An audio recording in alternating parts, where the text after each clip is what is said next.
주일 말씀을 청소년부 맛으로 들려드립니다. 청소년부 맛 주일 말씀. 오늘은 겸손히 배우라는 제목으로 에베소서 4장 13절부터 16절까지의 말씀을 함께 나누려고 하는데요. 오늘 말씀의 키포인트가 되는 14절 말씀을 함께 읽어볼까요? 자, 시작. 우리는 이 이상 더 어린아이로 있어서는 안 됩니다. 우리는 인간의 속임수나 간교한 술수에 빠져서 온갖 교훈의 풍조에 흔들리거나 이리저리 밀려다니지 말아야 합니다. 아멘.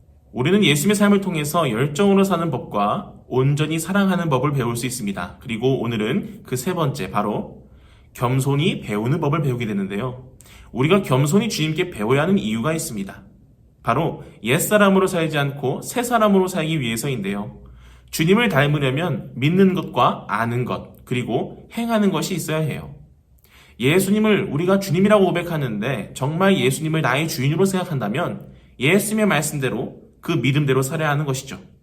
그렇게 하게 될 때 주님을 닮아가는 삶을 살고 온전한 사람으로 살아갈 수 있어요.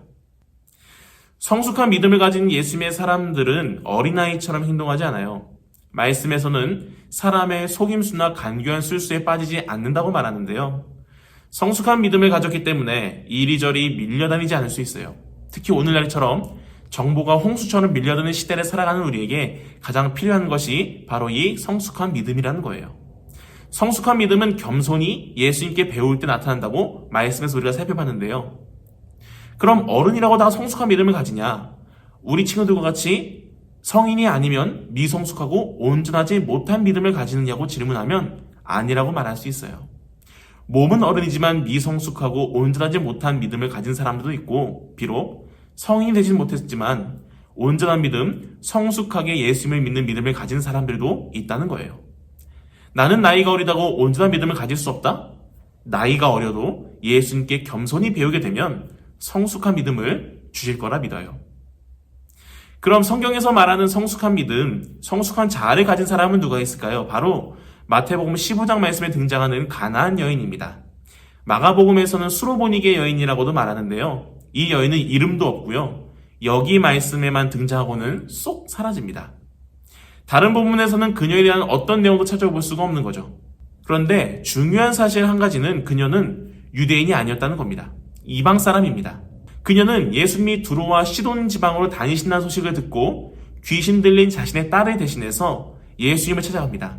그녀의 소원은 자신의 딸을 깨끗하게 낳는 것이었죠. 그녀는 예수님을 만나자 이렇게 외칩니다. 다윗의 자손이신 예수님, 나를 불쌍히 여겨주십시오. 내 딸이 지금 귀신에 들려 있습니다. 그런데 예수님은 전과 다르게 아무 말씀도 하지 않으셨어요. 오죽하면 옆에 있는 제자들이 말합니다. 예수님, 이 여자가 뒤에서 그렇게 소리를 지르는데 한번 만나는 보시죠. 그러자 예수님이 이렇게 말씀하십니다. 나는 이스라엘 집에 길을 잃은 양들에게 보내심을 받았을 뿐이다. 이방인인 너는 만나줄 수가 없다는 이야기입니다. 하지만 그녀는 예수님 앞으로 나아갑니다. 예수님, 저를 불쌍히 여겨주십시오. 그러자 예수님은 독설을 하시죠. 자녀들에게 빵을 집어서 개들에게 던져주는 것은 옳지 않다. 이방인들은 유대인의 관점에서는 구원을 받을 수 없는 존재이기 때문에 유대인이셨던 예수님도 이렇게 말씀하셨던 걸까요? 만약 여러분들이 이런 모욕을 받았다면 어땠을까요? 열의 9은 다 이렇게까지 구원을 받아야겠느냐고 소리를 지르면서 화를 냈겠죠. 그리고 그 자리를 떠났을 거예요. 하지만 이 여인은 달랐어요. 이 여인이 예수님께 이렇게 말합니다. 주님, 그렇습니다. 그러나 개들도 주인의 상에서 떨어지는 부스러기를 얻어먹습니다. 주님, 맞습니다. 저는 개와 같이 취급당하는 이방인이고 그 중에서도 여인입니다.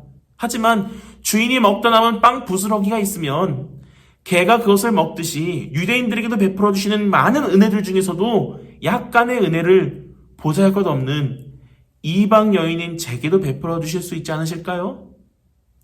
교만하지 않았고 그렇다고 비굴하지도 않았어요.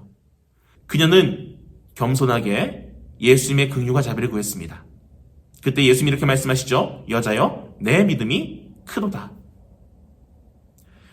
그런데 마태복음이 쓰여진 원어에 보면요, 오라는 글자가 하나 더 들어가 있어요. 그런데 이 오라는 글자는 바로 감탄사입니다. 우리가 뭐 일을 하다가 놀라면 막 이렇게 놀라잖아요.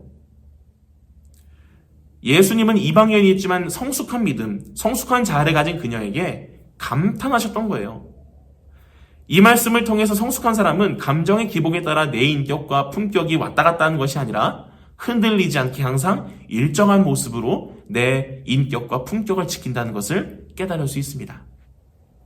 이제 말씀을 마무리하러 가는데요. 우리는 죽어서 하나님의 나라로 가는 사람들입니다. 그러면 우리는 하나님의 나라의 사람들다운 성숙한 인격과 성숙한 신앙과 인격을 세상에 보여줘야 해요.